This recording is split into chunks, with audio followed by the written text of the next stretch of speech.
Yeah, that definitely still gets me going. Hearing that Zelda theme on the title screen of a new game that I've not played before gets me very, very excited, because yeah, I've never played the Oracle games before, this is my first time going through them. And I was pretty interested to finally play these games because I feel like the Oracle games are relatively overlooked as far as Zelda games go. You know, I don't really hear people talk about these games very much when we're talking about Zelda games.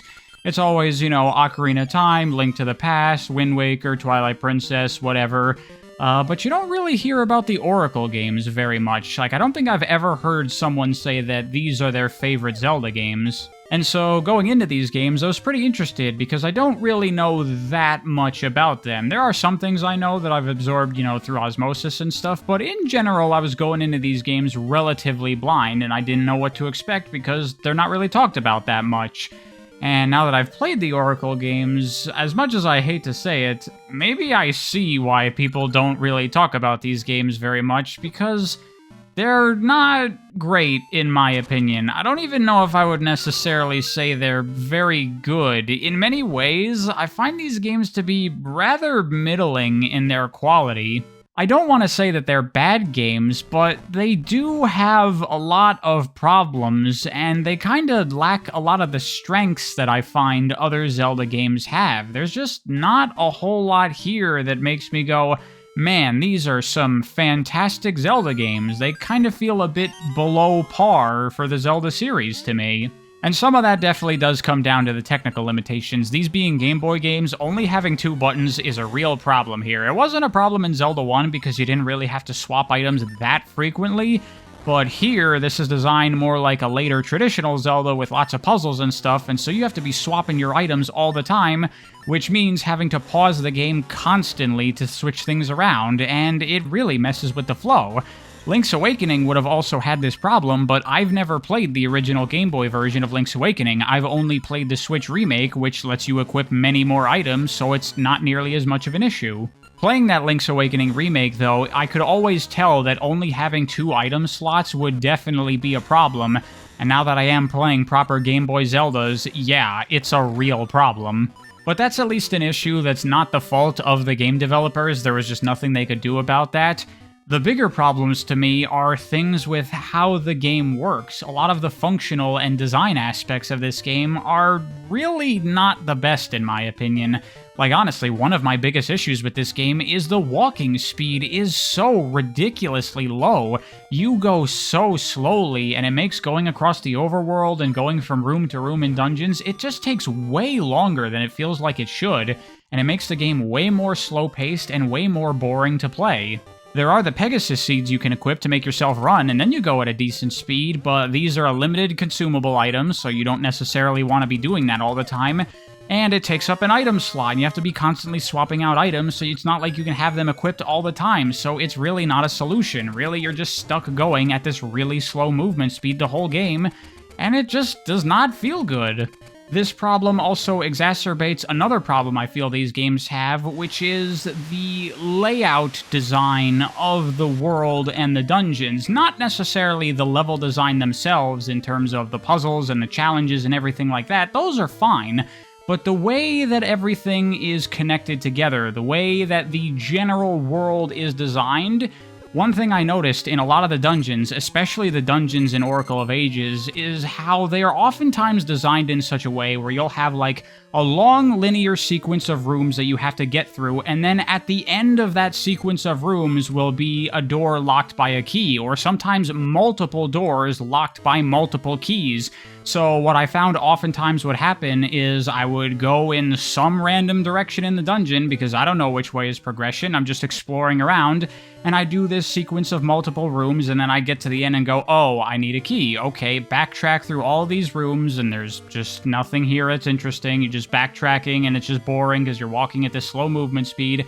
And now you can get to the area where there was a key before, and okay, now I'll go back to where I was, and then you have to walk your way slowly there again, and oftentimes the layouts of these dungeons would make walking back and forth really tedious and really time-consuming, where you have to redo puzzles and set things up in such a way just so you can go back to the room you were trying to get to before, And now you can finally go forward, and then not too long after, oh, there's another locked door, and you didn't see that there was another key, so backtrack all the way around again. And there's a lot of this in these dungeon designs, like a lot of little side areas with one challenge to get a key, and then the one linear long sequence where you need all those keys.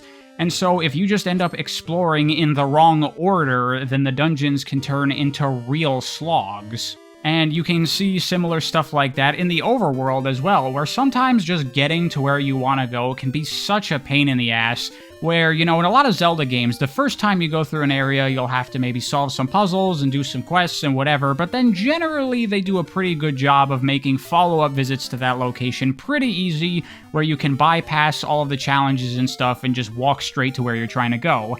But generally in the Oracle games, especially Ages again, that doesn't really work. A lot of times you are going to have to go back through everything that you went through the first time, and it's really fucking annoying.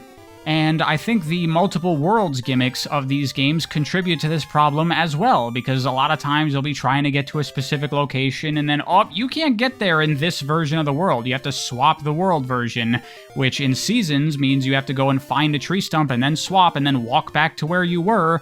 Or in Ages, it means you have to sit there through these unnecessarily long song sequences where, like, yeah, it's only a couple of seconds long of a cutscene, but when you have to watch this cutscene like 500 times over the course of the game, it eats up so much time and it kills the pacing, especially in sequences where you have to switch back and forth between the two worlds fairly rapidly, or sometimes you end up in situations where you swap worlds, but then you're not on a valid tile, so then you have to swap back, play the song again, go through the whole cutscene again. And it's like, Jesus Christ, man, all because I was one fucking tile off. I have to sit here and do nothing for 30 seconds. Another issue that I frequently ran into playing through these games is a lot of times there's a real lack of clarity of what exactly I'm supposed to do next. They don't really give you adequate hints to figure out the next course of action a lot of times. Like, for example, you get to this one point in Ages where you need to get a map, and then Ralph comes and he says, oh, well, you gotta go talk to that weird guy in order to get a map. And I'm like, that weird guy? Who the hell are you talking about? What is that supposed to mean? So I walk around town, I'm like, who's the weird guy? I don't know what that really means. And then eventually I'm just like, I don't know what the fuck he's talking about. Look it up in a walkthrough and, oh, he was talking about Tingle. Yeah, I guess that makes sense. But this is the first time I've ever talked to Tingle in this game. I saw him for like 5 seconds when I just walked past the screen earlier, and it didn't really give me a strong enough of an impression to remember that Tingle was even in the game. And also, that's relying on knowledge that the player needs to have from outside this game. Like, yeah, Tingle is a weirdo, but I only know that because of other Zelda games. This game hasn't told me anything about why Tingle is a weirdo, so why would I connect those dots in that kind of way? It's just very, very unclear, and I repeatedly found myself in situations like that, especially in Oracle of Ages. I had to look at a walkthrough many, many, many times just to get through this game because there were so many things that I just had no idea what I was supposed to be doing. Oh yeah, another thing that I just remembered that really got on my nerves playing this game is the fucking maps in these goddamn 2D Zelda games. This has been a problem since the second quest of Zelda 1, but at this point it has started to really get on my nerves. The fucking staircases in these games are so goddamn annoying because the staircases essentially act like teleporters. Not only do they take you to different floors on the maps, they can also just take you from any given room to any other room, and none of these staircases are marked on the map. You don't know what rooms have staircases or where any of those staircases lead. So a lot of times the map can not only be useless, but it can be actively detrimental to you because it's leading you to dead ends. So I got into this situation in this one dungeon where there was a room that I did not know how to get to, and it was connected here, so I'd keep on coming to this room and be like, what do I do? How do I get up to that room? I don't know. There's nothing to interact with here. Until eventually I finally remembered, oh yeah, there was that one staircase with the 2D section, and I couldn't do that before. That's probably what leads to that room, and sure enough, that's exactly what it was. And it's like, these staircases are not marked on the map. They don't show you which staircase is gonna lead you to where.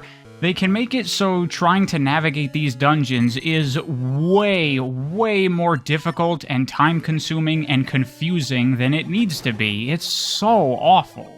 Another issue with the dungeons I found that was particularly bad in Seasons is, God, do these dungeons drag on and on. They are so long.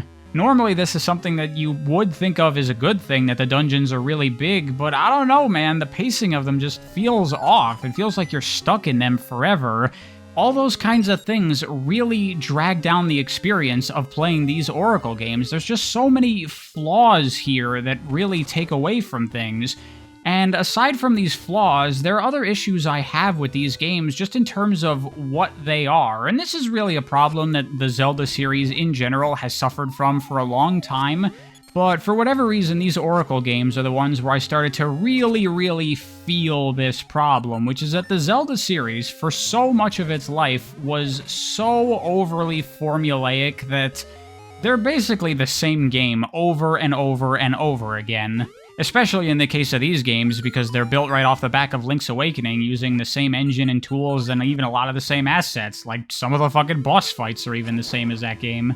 But besides even that, just in general, these games to me are so generic as far as Zelda is concerned. They don't do anything unique or different or something special or cool that you haven't seen already in another Zelda game. Which is true for a lot of Zelda games, to be honest. Like, once they got to A Link to the Past and Ocarina of Time, that was pretty much it. They had, like, established the template for what a Zelda game is, and they really didn't evolve the series beyond that very much at all until fucking Breath of the Wild came around. For so much of its life, the Zelda series survived on just rehashing the same game and just adding gimmicks on top of it to create novelty. You know, this game you're sailing on the ocean, this game you shrink down, this game whatever, but really, they're all the same game. The thing with these Oracle games is that they don't even really have unique gimmicks to them to make them stand out on that level. They don't do anything different. You know, they have the seasons and the ages thing, but that's just a play on having alternate versions of the game world, which is something they've already done multiple times in previous Zelda games. It's done a little bit differently here, because in Seasons there's 4 versions of the world, and in Ages it might be a time travel thing like Ocarina of Time, but now it's hundreds of years in the future instead of just a couple. But that doesn't really make that much of a difference. It ultimately still does result in very similar types of gameplay and puzzles and exploration. It really is just another way of doing alternate worlds, and it's fine, it's good, it's not bad, but it's not new, it's not different, it's not unique. As a gimmick, it's quite weak. Compare that to the masks and the 3 days system of Majora's Mask. Now that's a fucking gimmick. That really shakes up the Zelda formula in a really fantastic way. This is not that. Of course, the other thing that is supposed to be the unique gimmick of the Oracle games to make them stand out is the connectivity between the two games, but it's really not that substantial, in my opinion. I don't really think it adds that much to these games. It's kinda cool, but what does it really add? An extra final boss fight that's fine, and then a couple of side quests that you can do in each game, which mainly boil down to fetch quests, so not exactly the most fun thing in the world. So with the weakness of these games' gimmicks, a lot of my time playing the Oracle games was me kind of just going, yup, this is a Zelda game for sure. It plays like a Zelda game, it's designed like a Zelda game, just not really as good as any other Zelda game that I've played. And the saddest part of this whole thing is that there is one part of these games that I think is truly exemplary, which is the design. The core design of the challenges in the games themselves are excellent, honestly better than most Zelda games. These games are actually not afraid to be challenging, genuinely challenging, kind of much closer to like what you see in Zelda 1. One thing I knew going into these Oracle games is that they're designed a little bit differently from each other in terms of the core focus. Seasons is more focused on action, and Ages is more focused on puzzles. What I did not know is not only do these games focus on those particular aspects, they really lean into them with some truly exemplary design that really puts a lot of other Zelda games to shame in terms of how they do things. Like, starting with Seasons, that was the first game I played through. That game, its action sequences are genuinely really good. Not only are there a lot of good combat encounters in lots of rooms that are actually quite tough, or, you have lots of enemies in difficult layouts with, turrets shooting at you and stuff, the kinds of enemy encounters you would find in, like, Zelda 1 that they kind of faded out in later Zelda games to make things easier, you get that here, and it's quite good. But beyond that, there's also a lot of really good just general action sequences here. There are a fair amount of genuinely tough platforming sequences that you have to do with the Rock's Feather, and you have, like, little action sequences where there's, like, a wall that's closing in, and you have to rush through this area in order to not get crushed and make it to the end, and it's like, this is, like, good. This is well-designed, it's challenging, and it's using the mechanics in a more full way than you see in a lot of other Zelda games. And with Ages, its puzzle focus, it does a lot of the same things with that. Genuinely tough puzzles that really take a lot more thinking than your typical Zelda puzzles. Because, Zelda games have puzzles, but a lot of the time they're like quote-unquote puzzles where they're not really difficult at all to solve because they're for children, and it's kind of just more a sequence of you see what you need to interact with in what way, in what order, and that's really all there is to it. But here, you have a lot of tough puzzles that I got, like, stuck on for a while, and I really needed to, like, think about and figure out what the solution was, and sometimes I would solve the puzzle and I'd feel really clever, and then other times I would feel like an idiot because I was stuck on it for so long, and then it's like, oh, that's what I'm supposed to do, of course. But sometimes I just wouldn't really think of it because it required thinking of the mechanics of the game in a different way that I wasn't expecting the game to ask of me. And this excellent design translates into other things as well, like the boss fights. I think that these Oracle games have some of the best boss fights maybe in any Zelda game. Like, there's this one in Seasons where you have to use this magnet glove to pull this spiked ball around that's thrown by this enemy, and you have to, like, pull it into them to make it damage themselves. And I'm like, this is the best designed boss that I've ever seen in a Zelda game. This is so cool. It's so interesting. It's more complex and more difficult than you would find in a lot of Zelda games, and it's really, really fun. Meanwhile, a lot of the Ages bosses are more puzzly and require more thought in order to defeat them, and it's really, really good, actually. I think the best way to highlight how good the general design of these two Oracle games is to talk about their hookshot equivalents, because neither of these games have hookshots. Instead, they have some different item that functions similarly to a hookshot, but are so much more interesting. Like in Oracle of Seasons, we have that magnetic glove that I mentioned, and what's cool about this is, just like with magnets, it has two different polarities. You can either push or pull things to you, or yourself to them, depending on what it is. So you get these really cool sequences where there's like a bottomless pit and you have to use the magnetic glove to get yourself over the gap, and sometimes that's going to mean pushing yourself away from things and pulling yourself to other things, and you have to switch between all these different points and keeping in mind the polarity that you're going to end up using next, and doing it all without too much of a gap where you're going to fall into the pit. Like, this is that action focus where it takes this and turns it into like a cool little challenge where you have to make sure you're doing everything correctly and fast. If this was any other Zelda game, then there would just be a bunch of hookshot points here that you would just line up and hit the button and it would pull you right to it, and that's just so boring. This takes that and makes it so much more action-packed and fun.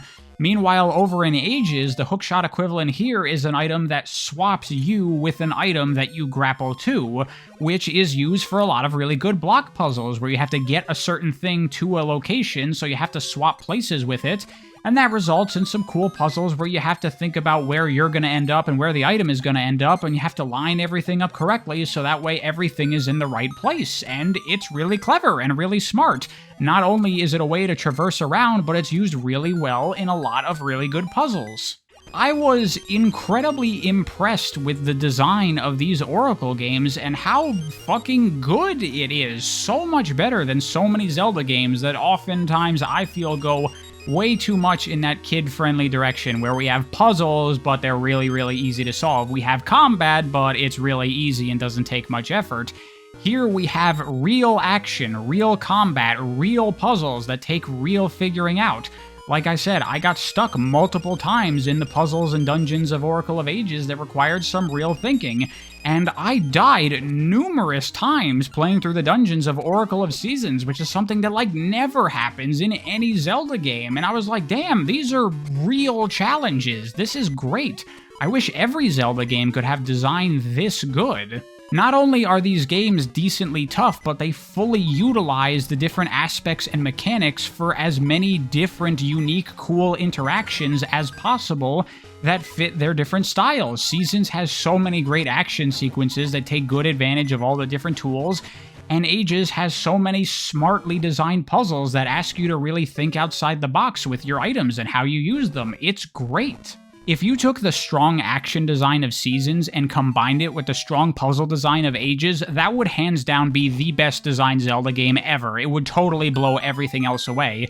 And it's not that the games are bad in the other aspects, like Ages still has some half-decent action, and Seasons still has some decent little puzzles, but they're definitely less of the focus in those games, whereas the thing that they really focus on, they do so good with. If you could have both together in one game, that would be insanely good. But unfortunately, the biggest shame with all of this is that while the design of these individual aspects of these games are so great, because the rest of the games are so flawed and so tedious and have all of these problems, it makes it hard to enjoy the good aspects of these games, because along with that, you constantly have to be putting up with all of these issues. These games have really high highs, but they also have really low lows, and it drags down the experience a lot.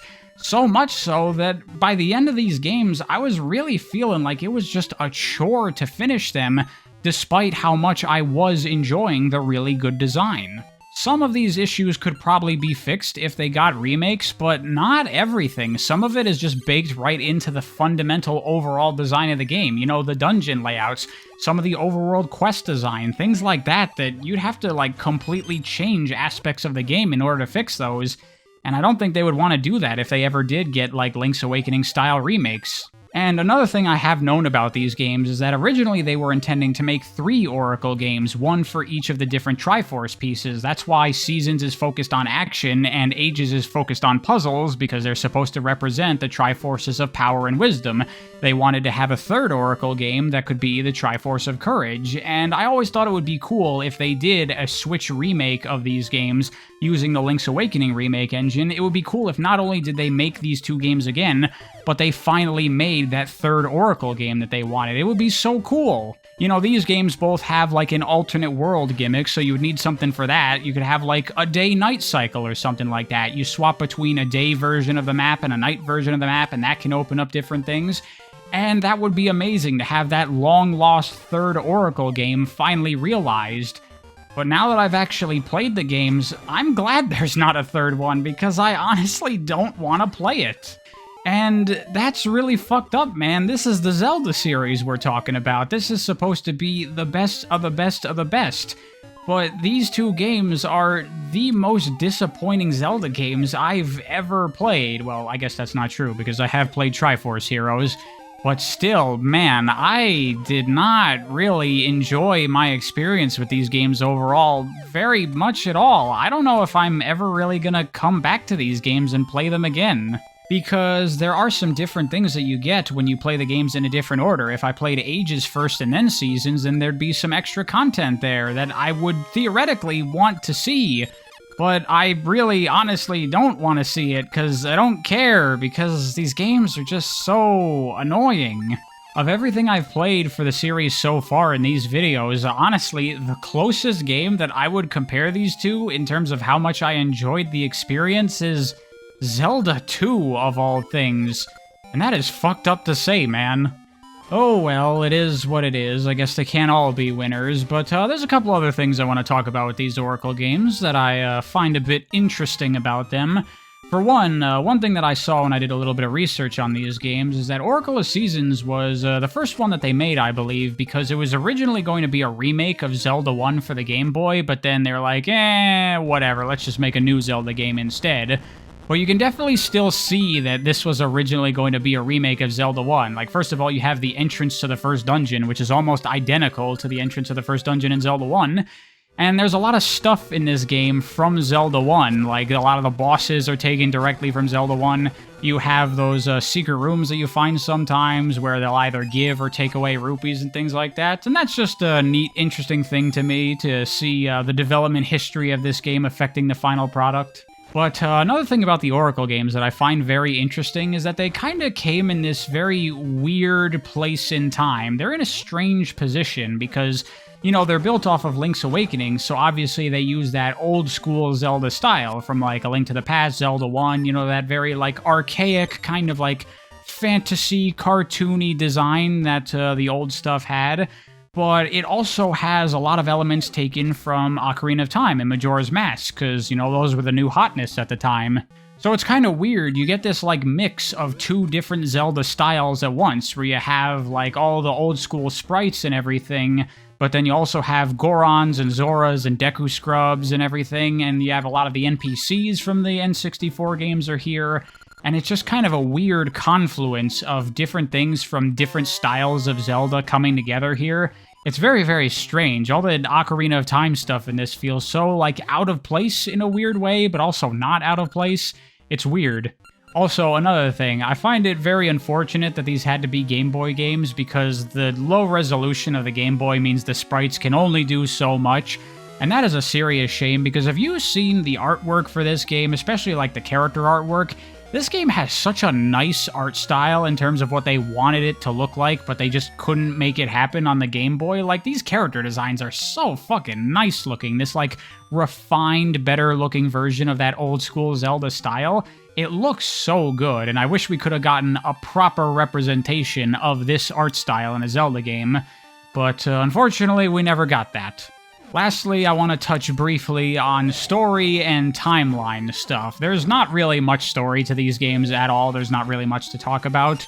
But, you know, one thing about these games that I guess people like to mention is that they don't take place in Hyrule, and that's kind of cool, but it ultimately doesn't really matter very much because the games are still basically designed just like Hyrule. They have different layouts, like we don't have a Lake Hylia and a Death Mountain, whatever, but we still hit all of those same, like, design beats. Like, there's still a Lost Woods, there's still a volcano area where there's rocks falling down and everything. It still kind of ultimately feels like Hyrule, so it's a little bit wasted to have different locations here. But as far as the timeline is concerned, I believe these games fall in the hero is defeated timeline, but I don't really necessarily see why that is. I believe the reasoning for it is because Twin Rova is in this game and they're trying to revive Ganon, so they can't be killed in Ocarina of Time because they have to be alive in this game, so Link must be defeated in Ocarina of Time sometime before he kills them. But I don't really see how that's the case, because I don't know if you guys have ever known this, but the Zelda games like to reuse their characters a lot. There's no reason that the Twin Rova in this game has to be the same Twin Rova from Ocarina of Time.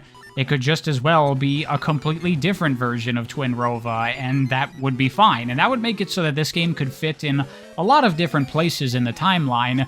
But once you beat a linked game of the two together, then it is very, very heavily implied that these games take place before Link's Awakening, which doesn't exactly line up because it's heavily implied in Link's Awakening that that is the same Link from A Link to the Past, because the final boss fight takes the form of Aghanim and Ganon, which I presume is because it's taking, you know, Link's memories and using them to create its forms.